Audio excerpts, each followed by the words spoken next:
الحمد لله وكفى وسلام على عباده الذين اصطفى أما بعد فأعوذ بالله من الشيطان الرجيم بسم الله الرحمن الرحيم يا أيها الناس إنا خلقناكم من ذكر وأنثى وجعلناكم شعوبا وقبائل لتعارفوا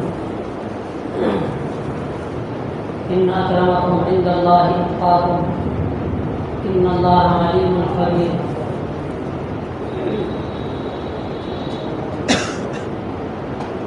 وقال النبي صلى الله عليه وسلم المسلم أخو المسلم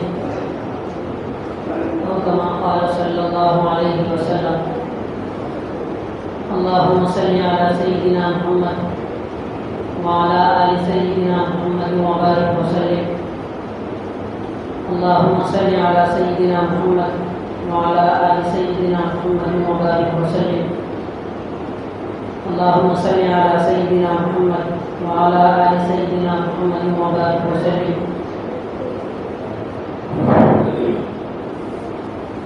محترم عزیز دوستوں بزرگوں،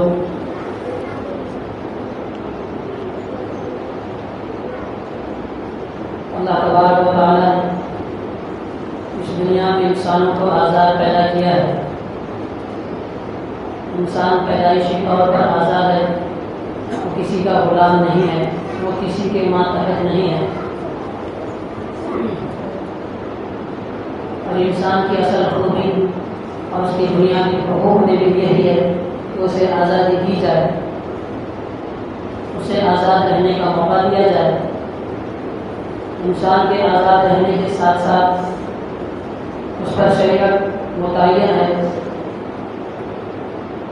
رسول اللہ صلی اللہ علیہ وسلم کا لایا ہوا دین، اس کی پابندی اور اس کی پاسداری اور اس کے طریقوں پر چلنا انسان کے لیے لازم اور ضروری ہے. دنیا میں بہت سے لوگ آئے، دنیا میں بہت سی حکومتیں آئی، بہت سے ملک وجود میں آئے. اکثر حکومتوں نے، اکثر بادشاہوں نے اپنی رعایا کو اپنا غلام بنایا اور ان سے ان کے بنیادی حقوق چھینے اور انہیں غلامی کی زندگی گزارنے پر مجبور کیا. کہ دنیا کی تاریخ میں لکھا ہوا ہے اور ہم دیکھتے ہیں اور پڑھتے ہیں، سمجھتے ہیں. قرآن مجید نے اس کی طرف بھی خاص طور سے متوجہ کیا ہے اور رہنمائی کی ہے کہ انسان کو انسانیت کے مکمل اور بنیادی حقوق دیے جائے، اسے غلامی سے آزاد کیا جائے. نبی علیہ السلام کی دنیا میں تشریف لانے سے پہلے کا وہ زمانہ جس میں انسانوں کے خریدنے اور بیچنے کا دور تھا، انسانوں کو بیچا جاتا تھا، مردوں کو غلام بنایا جاتا تھا اور عورتوں کو باندی بنا کر بیچا جاتا تھا. آپ علیہ السلام کی تعلیمات، قرآن کی تعلیمات قرآن مجید میں مختلف مقامات پر اس کی طرف اشارہ کیا ہے اور باضابطہ طور پر اللہ تعالیٰ نے غلاموں کے آزاد کرنے کا حکم بھی دیا ہے کہ انسان کو انسان کی غلامی سے آزاد کر کے اس کو اس کے رب العالمین کی غلامی کی طرف اور اس کی بندگی کی طرف لے جانا. نبی علیہ السلام کو اسی کی تعلیم دی گئی. ربعی بن عامر رضی اللہ عنہ جب رستم کے پاس پہنچے، جو ایک وقت کا سپر پاور بادشاہ تھا، جو ظالم بادشاہ تھا اور یہ دبلے پتلے انسان تھے جن کے جسم پر پھٹے پرانے کپڑے تھے. اس وقت کے بادشاہ کے دربار میں جب پہنچے، جو شان و شوکت کے ساتھ اپنے مسند پر بیٹھا ہوا تھا، تخت پر بیٹھا ہوا تھا اور خدام اور سپاہی اور اس کے وزیر سارے اس کے ارد گرد تھے اور وہ سب شان و شوکت میں تھے اور وہ انتظار میں تھے کہ مسلمانوں کی طرف سے ایک نمائندہ ہمارے پاس آئے گا، ہم اسلام کی حقیقت پوچھیں گے کہ اسلام کیا ہے اور تم دنیا میں کیوں آئے ہو اور تمہارا مقصد ہمارے ملک میں آنے کا کیا ہے. تو اس وقت سعد بن ابی وقاص رضی اللہ عنہ مسلمانوں کی طرف سے جنرل تھے.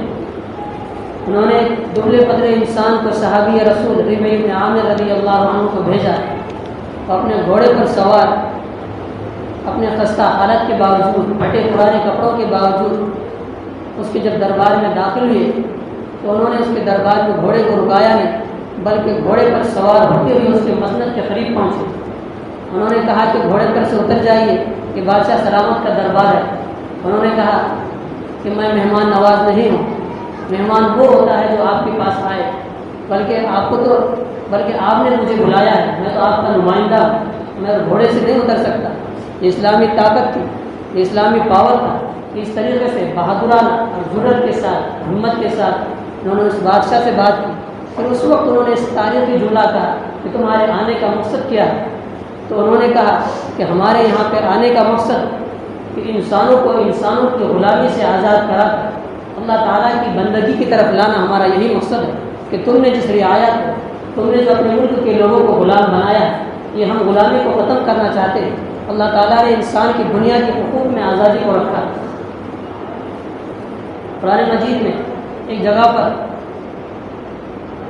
انسان کی قسموں کا بیان کرتے ہوئے اللہ تعالیٰ فرماتے ہیں کہ لا یؤاخذکم اللہ باللغو فی ایمانکم ولکن یؤاخذکم بما عقدتم الایمان فکفارتہ اطعام 10 مساکین من اوسط ما تطعمون او کسوتہم او تحریر رقبہ، کہ فرمائے کہ جو بندہ قسم کھائے اور قسم کھانے کے بعد اس قسم کو پورا نہ کر سکے، قسم کو توڑ دے، تو اس قسم کے توڑنے کا کفارہ یہ ہے، اس کا بدلہ اور اس کی سزا سے بچنے کا طریقہ یہ ہے کہ انسان 10 مسکینوں کو کھانا کھلائے، 10 غریب لوگوں کو کھانا کھلائے یا انہیں کپڑا پہنائے۔ کہ آخر میں فرمایا کہ اگر تم یہ دونوں چیزیں نہیں کر سکتے تو ایک غلام کو آزاد، غلاموں کی آزادی کا قرآن مجید نے صاف حکم دیا ہے۔ قرآن مجید میں ایک موقع پر جہاں میں صدقات، خیرات اور زکوٰۃ کے مستحقین کا بیان ہے کہ فرمایا کہ وہاں پر غلاموں کو آزاد کرانے کے لیے بھی زکوٰۃ دی جا سکتی ہے۔ ایک اور موقع پر قرآن مجید میں فرمایا کہ وَمَا كَانَ لِمُؤْمِنٍ أَن يَقْتُلَ مُؤْمِنًا إِلَّا خَطَأً فَمَنْ قَتَلَ مُؤْمِنًا خَطَأً فَتَحْرِيرُ رَقَبَةٍ مُؤْمِنٍ، کہ اگر کسی مسلمان کو غلطی سے قتل کر دیا جائے، کسی انسان کو اگر غلطی سے قتل کر دیا جائے، کوئی شخص، کوئی شکار کے پر نشانہ لگائے ہوئے تھا، لیکن شکار کو وہ نشان لگنے کے بجائے اگر کسی انسان کو لگ جائے اور غلطی سے کوئی انسان اگر قتل ہو جائے تو اس کا کفارہ یہ ہے کہ غلام کو آزاد کیا جائے۔ کہ انسانوں کو انسانوں کی غلامی سے نکالنے کے لیے قرآن مجید نے صاف احکامات جاری کیے۔ ہمارا یہ ملک جس طرف اور جس لائن سے اور جس حالات سے گزر رہا ہے، ہمارے اس ملک کی ایک تاریخ ہے۔ یہ گنگا جمنی تہذیب کا ملک، ہندو مسلم اور جمہوریت کا یہ ملک، اس ملک کی بھی ایک تاریخ ہے۔ ہمارا یہ ملک، اس ملک میں تقریباً نبی علیہ السلام کے زمانے میں اسلام آیا تھا، اسلام کی سایہ اور اسلام کی پرچھائی یہاں پہ آئی تھی۔ پھر اس کے بعد باضابطہ اللہ کے نبی صلی اللہ علیہ وسلم کے زمانے کے بعد صحابہ کے دور میں یہاں پہ اسلام آیا۔ اس کے بعد محمد ابن قاسم کے دور میں اسلام باضابطہ طور پر اس میں داخل ہوا، جب ہندوستان کی سلطنت اور ہندوستان کے کنارے دور دور تک پھیلے ہوئے تھے۔ ہندوستان اس وقت یہ چھوٹا ہندوستان نہیں تھا، اس وقت ہمارے اس ملک میں اسلام آیا۔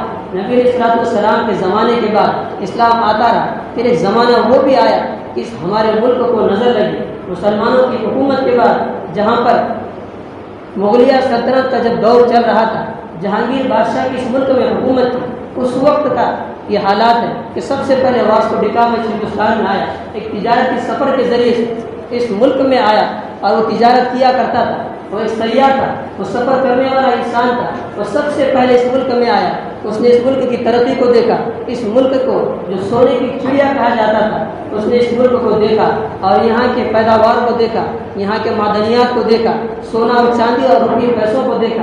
پھر یہاں سے جا کر اس نے برٹش حکومت کے پاس جا کے اس نے یہ کہا کہ ہمارے لیے تجارت کرنے کا بہترین مرکز ملک بھارت ہے، ہم یہاں پہ جا کے تجارت کر سکتے ہیں۔ پھر ایک کمیٹی تشکیل دی گئی، پھر اس کے بعد 30,000 پاؤنڈ لے کر برٹش سے انگریز کے کچھ لوگ یہاں پہ ملک میں آئے، اور 1601 کا یہ واقعہ ہے کہ 2020 چل رہا ہے، 1601 عیسوی کے اندر اس ملک کے اندر انگریز آئے اور ایسٹ انڈیا کمپنی کے نام سے کلکتہ میں، بنگال کے اندر انہوں نے تجارت شروع کی، اور تجارت کے نام پر، مزدوروں کے نام پر وہ اپنے ملک سے فوجیوں کو لایا کرتے تھے، ان کو ٹریننگ دیا کرتے تھے، اس طریقے سے ان کا یہ خواب تھا کہ اس ملک کو غلام بنایا جائے، اور کسی بھی چیز کو جب غلام بنایا جاتا ہے اور کسی بھی چیز پر جب حکومت کی جاتی ہے تو ایک دم حکومتیں نہیں آتی، آہستہ آہستہ طور پر حکومتیں آتی ہے۔ یہ ان کا خواب تھا۔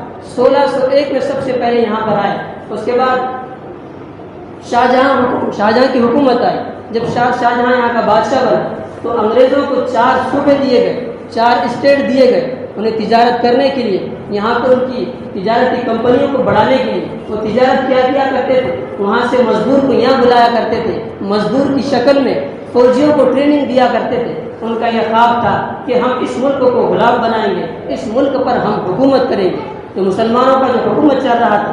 پھر اس کے بعد ایک دور آیا کہ اورنگزیب عالمگیر رحمۃ اللہ علیہ جو اس ملک کے بادشاہ بنے ہیں، علماء نے لکھا ہے، تاریخ کی کتابوں میں یہ باتیں لکھی ہے کہ اگر صحابہ کرام کے بعد، خلفائے راشدین کے بعد لوگوں نے، علماء کرام نے 5واں خلیفہ اگر کسے تسلیم کیا ہے، سیدنا ابو بکر رضی اللہ عنہ، سیدنا عمر فاروق اور عثمان غنی اور سیدنا علی رضی اللہ عنہ، ان 4 خلیفہ کے بعد اسلامی حکومت کا، اسلامی نظام کو قائم کرنے والا 5واں خلیفہ اگر کسے تسلیم کیا ہے تو عمر بن عبدالعزیز رحمۃ اللہ علیہ۔ پھر اس کے بعد اگر 6واں خلیفہ اگر کسے تسلیم کیا ہے تو یہ وہی شخصیت تھی اورنگزیب رحمۃ اللہ علیہ، جنہوں نے تقریباً 50 سال تک اس ملک پر حکومت کی، جن کی فراست ایمانی اور جن کا ایمانی طاقت، ایمانی پاور اور تہجد میں رونا، اللہ تعالیٰ کے سامنے گڑ گڑانا، یہ پاور تھی، یہ طاقت تھی کہ جس کی وجہ سے انگریز دب کر رہے، انہیں کوئی کام کرنے کا اور کوئی پلاننگ کرنے کا موقع نہ ملا۔ پھر اس کے بعد ایک زمانہ وہ بھی آیا کہ اورنگزیب عالمگیر رحمۃ اللہ علیہ دنیا سے چل بسے۔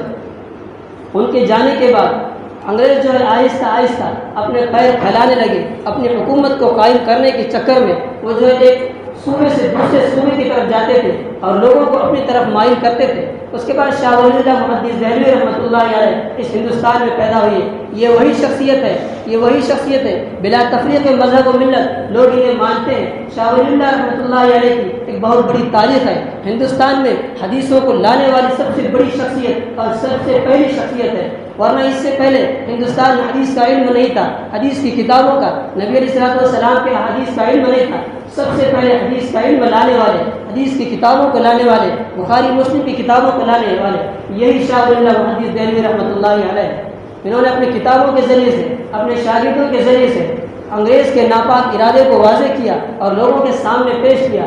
لوگ جو ہے جاگتے رہے، لوگ ہوشیار ہوتے رہے، لیکن بالآخر ان کی عمر اتنی لمبی نہیں ہوئی، بہت جلد دنیا سے چل بسے۔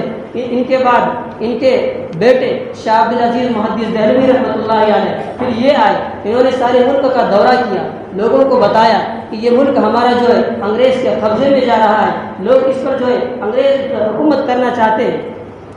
بالآخر انہوں نے لوگوں کو بیدار کیا اور جو ہے انگریز کے خلاف جہاد جاری رکھنے کا اور ہندوستان کے دارالحرب ہونے کا فتویٰ دیا۔ اس کے بعد انگریز جو ہے سب سے پہلی جنگ جو لڑی گئی ہے، بنگال کے ایک نواب تھے سراج الدولہ نامی شخص، سب سے پہلے پلاسی کے میدان میں انگریز کے خلاف جنگ لڑنے والے یہی سراج الدولہ نامی نواب بادشاہ تھے۔ یہ 1757 کا واقعہ ہے۔ سب سے پہلے جنگ یہاں پہ لڑی گئی مسلمانوں کی طرف سے اور مسلمانوں کے بادشاہوں کی طرف سے۔ پھر اس کے بعد 1762 میں ایک مجنو خان ایک بادشاہ گزرے، انہوں نے انگریز کے خلاف جنگ لڑی ہے کہ کس طریقے سے ہمارا ملک آزاد ہوا۔ پھر اس کے بعد یہ کس طریقے سے یہ دن منائے جاتے ہیں۔ عزیز دوست کو بتانا مقصود یہ ہے کہ جس طریقے سے اب کچھ دن کے بعد، 1 سے 2 دن کے بعد 26 جنوری کا جو جشن منایا جائے گا، یہ کس خوشی میں ہے۔ بہت سے ایسے مسلمان ہیں، بہت سے ایسے لوگ ہیں جو یہ سمجھتے ہیں کہ 26 جنوری جشن آزادی کے خوشی میں منائی جاتی ہے، جنہیں بہت سے لوگوں کو 15 اگست اور 26 جنوری کا فرق معلوم ہے۔ یہ 2 دن کیوں ہندوستان میں منائے جاتے ہیں، یہ خوشی کے دن کیوں منائے جاتے ہیں، اس دن میں کیا ہوا تھا اور یہ کب سے یہ 2 دن کی خوشی منائی جا رہی ہے۔ بالآخر 1757 کے بعد ایک اور جنگ لڑی گئی 1772 میں۔ نواب حیدر علی جو ٹیپو سلطان رحمۃ اللہ علیہ کے والد تھے، ہمارے اسی صوبے کرناٹک کے اندر رہنے والے میسور کے قریب جہاں پہ ٹیپو سلطان رحمۃ اللہ علیہ کا مزار ہے، وہاں پہ یہ جنگ لڑی گئی 1772 میں۔ اس کے بعد 1782 میں ٹیپو سلطان رحمۃ اللہ علیہ نواب بنے، انہوں نے انگریز کے خلاف 4 جنگیں لڑی۔ اپنے سب سے آخری جنگ 1799 میں، یہ آخری جنگ حضرت ٹیپو سلطان رحمۃ اللہ علیہ کی ہوئی۔ اسی جنگ میں مسلمانوں کی طرف سے غداری کرنے کی وجہ سے، آستین کے سانپوں کی وجہ سے، نیک سازش کی غداری کی وجہ سے ٹیپو سلطان رحمۃ اللہ علیہ کو شہید ہونا پڑا۔ بالآخر اس کے بعد انگریز یہاں سے کرناٹک سے دلی کی طرف کوچ کرے۔ اس وقت دلی کے بادشاہ تھے شاہ عالم، نواب شاہ عالم۔ 1803 میں یہ جنگ لڑی گئی دہلی کے اندر۔ اس وقت 90,000 مسلمانوں کو شہید کیا گیا انگریز کی طرف، بے شمار جنگیں لڑی گئی۔ پھر اس کے بعد شاہ اسماعیل شہید اور سید احمد شہید رحمۃ اللہ علیہ، انہوں نے سارے ملک کا دورہ کیا اور جنگ آزادی اور جہاد کے فرض ہونے کا اور ملک کے ہمارے دارالحرب ہونے کا فتویٰ دیا۔ اور بالآخر یہ لڑتے لڑتے 1831 میں تحریک بالا کوٹ کے نام سے تحریک مشہور ہے، بالا کوٹ کے پہاڑوں پر انگریز سے لڑتے لڑتے یہ دونوں شہید ہو گئے۔ بالآخر ایک وقت وہ بھی آیا 1834 میں، دہلی اس وقت علم کا پائے تخت تھا، علم کا مرکز کہلایا جاتا تھا۔ اس وقت دہلی کے اندر 1000 سے زائد مدرسے تھے، 1000 سے زائد بڑی بڑی مسجدیں تھیں۔ اس وقت انگریز نے ایک سال کے اندر، ایک مہینے کے اندر 1834 میں 1000 مدرسوں پر بلڈوزر چلائے، 1000 بڑی بڑی مسجدوں کو ختم کیا گیا، کئی ہزار 14,000 علماء کرام کو شہید کیا گیا، 3 کروڑ قرآن مجید کے نسخوں کو جلایا گیا۔ ان کو معلوم ہوا کہ جب تک مسلمان قرآن مجید پڑھتے ہیں، قرآن مجید کو اگر ختم نہیں کیا گیا تو جہاد کا جو جذبہ ان کے دلوں میں یہ ختم نہیں کیا جا سکتا، اور جب تک علماء کو ختم نہیں کیا جائے گا تو مسلمان جہاد سے باز نہیں آئیں گے، اور جب تک مسجدوں کو مدرسوں کو ختم نہیں کیا جائے گا جہاد اس وقت تک ختم نہیں ہو سکتا، اور یہ ہماری مخالفت کرنا ختم نہیں کریں گے۔ تو اس وقت 3 کروڑ قرآن مجید کے نسخے جلائے گئے۔ اس کے بعد 1857 کے اندر، یہ سب 1857 کے اندر جس کو غدر کے نام سے یاد کیا جاتا ہے، یہ غدر نہیں تھا بلکہ جنگ آزادی کی ایک لڑائی تھی۔ اس وقت جنگ آزادی لڑی گئی۔ اس وقت 2 میدان تھے، شاملی کا ایک میدان تھا اور امبالہ کا ایک میدان تھا۔ ان 2 میدانوں میں، شاملی کے میدان میں حاجی امداد اللہ مہاجر مکی رحمۃ اللہ علیہ اس وقت کے کمانڈر تھے، اس وقت کے سپہ سالار تھے۔ مولانا قاسم صاحب نانوتوی رحمۃ اللہ علیہ، مولانا رشید احمد صاحب گنگوئی رحمۃ اللہ علیہ، حافظ ضامی صاحب رحمۃ اللہ علیہ، یہ سارے اس وقت شاملی کے میدان میں تھے۔ اور امبالہ کے میدان میں جعفر کھانسری رحمۃ اللہ علیہ، یہ بھی ایک عالم دین ہے۔ اس وقت یہ جنگ لڑی گئی۔ اس وقت انگریز سمجھ گئے کہ اب ہمارے لیے یہاں پر رہنا جو ہے مشکل ہے، اور انگریز بھاگ گئے، اور یہ مسلمان جو ہے یہ جنگ جیتتے جیتتے ہار گئے۔ اور اس وقت کے بعد سے لے کر 1857 سے 1947 تک 100 سال تک یہاں پر انگریز رہے، 90 سال تک۔ اس کے بعد یہ جنگ ہونے کے بعد علماء کرام نے جوڑ کر ایک میٹنگ کی، 9 سال تک جو ہے علماء کرام کی میٹنگ ہوئی، اور 1866 کے اندر دارالعلوم دیوبند کا قیام عمل میں آیا۔ اس وقت دیوبند کے اندر ایک مدرسہ قائم کیا گیا۔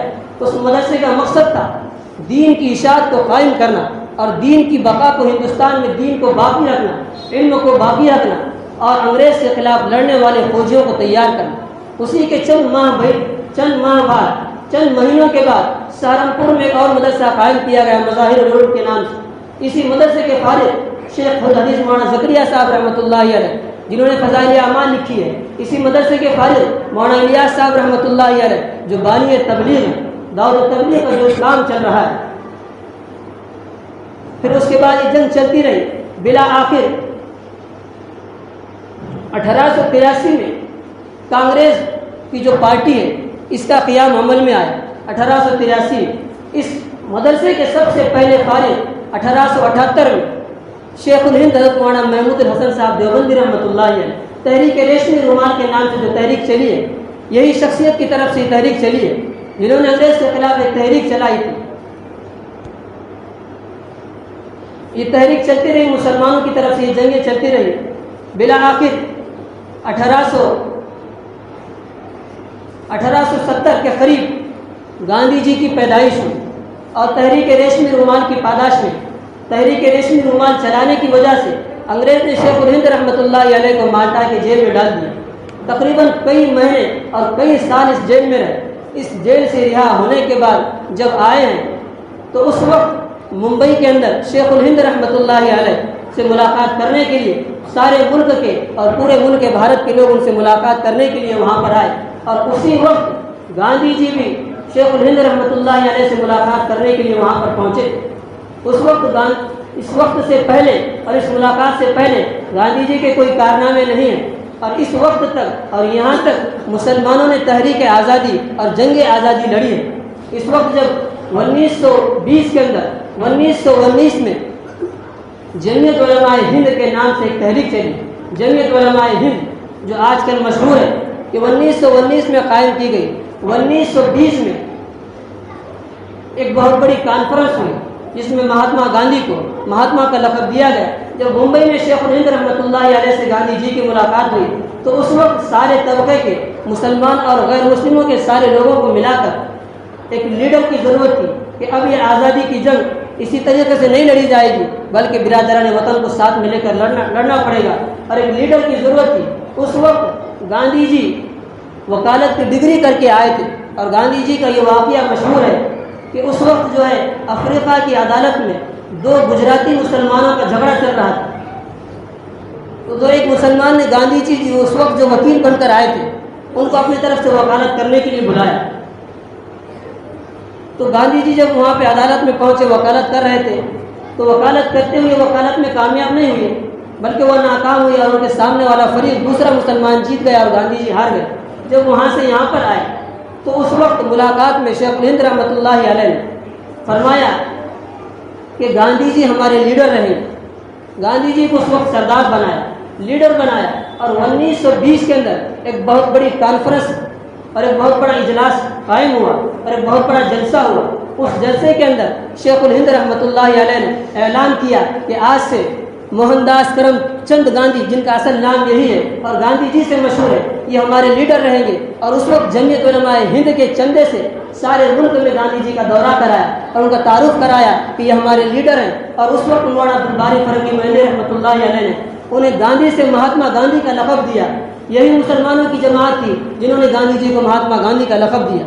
پھر آگے چلتے چلتے جب یہ لڑائی لڑی گئی، اور اس وقت کے بعد جب مسلمانوں کی طرف سے لڑائی لڑی گئی اور 1947 کی جب جنگ ہوئی اور ہندوستان سے انگریزوں کو بھاگنا پڑا، جب ہمارا ملک 15 اگست 1947 کو آزاد ہوا، تو آزاد ہونے کے بعد ہمارے ملک کے پاس کوئی دستور نہیں تھا، کوئی آئین نہیں تھا، کوئی قوانین نہیں تھے کہ جس کے اوپر ہمارے ملک کو چلایا جائے۔ ایک دستور کی ضرورت تھی، ایک قانون کی ضرورت تھی۔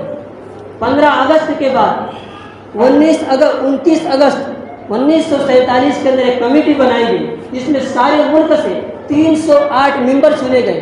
اس میں 150 مسلمان تھے اور 38 علماء کرام تھے، مولانا ابوالکلام آزاد، مولانا حسرت موہانی، اور اسی طریقے سے مولانا حفظ الرحمان صاحب سیوہاری، اسی طریقے سے اور بھی بہت سے علماء کرام اس کمیٹی کے اندر تھے جنہوں نے دستور بنایا ہے، ہندوستان کے قانون کو بنایا ہے۔ پھر اس کے بعد جمعیت علماء کرام، جمعیت علماء ہند نے ایک اور تقاضا کیا کہ اس جمعیت، اس ممبران کی، اس 308 جو ممبران پارلیمنٹ، جو ممبران دستور ہیں، ان کی ایک سلیکٹ کمیٹی بنائی جائے۔ اس میں 7 لوگوں کو سلیکٹ کیا گیا، اور ان 7 لوگوں کے اندر اس وقت کے وزیر اعظم جواہر لال نہرو تھے، اور اس وقت کے صدر جمہوریہ ڈاکٹر راجندر پرساد تھے، اور اسی طریقے سے اس وقت وزیر سردار ولبھ بھائی پٹیل تھے، اور اسی طریقے سے ایک اور شخص تھے سریجانی نائیڈو، اور مسلمان بھی تھے اس میں مولانا حسرت موہانی اور مولانا ابوالکلام آزاد، اور ایک شخص تھے، یہ 4 جن کے نام لیے گئے یہ برہمن تھے۔ ایک اور شخصیت تھی اس میں ڈاکٹر بھیم راؤ امبیڈکر۔ تو اس وقت جمعیت علماء ہند نے تقاضا کیا کہ یہ 7 رکنی جو کمیٹی بنائی گئی ہے، سلیکٹ کمیٹی، اس کا صدر ڈاکٹر بابا صاحب امبیڈکر کو بنایا جائے۔ یہ 7 لوگوں کو، کیونکہ آپ جانتے ہیں برہمن میں اور دلت میں کیا فرق ہے، برہمن دلت کو کیا سمجھتے ہیں، ذات وادی کا اس کے اندر فرق ہے، چھوٹے بڑے کی تقسیم ہے۔ تو اس وقت جمعیت علماء ہند نے بابا دستور ڈاکٹر بابا صاحب امبیڈکر کو بابا دستور بنایا۔ یہی جمعیت علماء کرام کی دین تھی، جمعیت علماء ہند کی دین تھی، جس نے گاندھی جی کو مہاتما گاندھی بنایا اور بابا دستور بنایا ڈاکٹر بابا صاحب امبیڈکر کو۔ اس کے بعد 2 سال 11 مہینے 18 دن تک اس دستور پر، اس قانون پر بحث ہوئی اور پارلیمنٹ میں ایک ایک دفعات پر بحث ہوئی، جس کے دفعات کے تحت آج جو ہم آزادی کے ساتھ ہمارے اجتماعات کرتے ہیں، آزادی کے ساتھ اذان دیتے ہیں، ہمارے جو تبلیغی اجتماع ہوتے ہیں، ہم دعوت و تبلیغ کا کام جو آزادی سے کرتے ہیں، یہی دستور کی مرہون منت ہے۔ اسی دستور کی وجہ سے ہم دین کی اور دعوت و تبلیغ کا عمل کرتے ہیں، ہم جو ہے دین کا کام کر سکتے ہیں، اسی دستور کی دین۔ اگر دستور میں اگر ہم کو آزادی نہیں ملی ہوتی تو مسلمانوں ہمارا نماز پڑھنا، اذان دینا اور اجتماعات کرنا یہ پابندی لگ جاتی۔ اور اسی دستور کو ختم کرنے کے لیے یہ جو ہے آج کی حکومتیں آئی ہے، آزادی کے بعد سے چند لوگ ایسے تھے جو انگریز کی غلامیاں کر رہے تھے، مسلمان اور دیگر برادران وطن انگریز کو بھگانے کے چکر میں لگے ہوئے تھے، اور یہ آج کے انگریز کے چمچے اس وقت انگریز کی جوتیاں سیدھی کرنے میں لگے ہوئے ہیں، اور آج ان کی حکومت اس ملک پر قائم ہے اور یہ دستور کو بدلنا چاہتے ہیں۔ ایک نیا دستور انہوں نے بنایا بھی ہے اور اس دستور کو قائم کرنے کی کوششیں کی جا رہی ہے۔ اسی دستور کو نافذ کیا گیا 24 جنوری 1950 میں دستور پر دستخط ہوئی، اور اس کے بعد آنے والی 26 جنوری کو 26 جنوری کو اس دستور کے نفاذ میں سارے ملک کے اندر بھارت میں اعلان کیا گیا کہ آج سے ہمارا دستور مکمل ہو چکا۔ اسی دستور پر ہندوستان قائم ہے اور اسی دستور پر ہندوستان چلے گا۔ اس دستور کی خوشی کے اندر 26 جنوری کا جشن منایا جاتا ہے۔ تو عزیز دوستوں، اللہ تعالیٰ سے دعا کریں کہ اللہ تعالیٰ ہم تمام کو صحیح سمجھنے کی، عمل کی توفیق عطا فرمائے اور ہماری اس دستور کی بقا کے فیصلے فرمائے، اور سارے عالم کی خصوصاً ہمارے اس ملک کی حفاظت فرمائے، ہمارے اس ملک میں امن و امان قائم فرمائے۔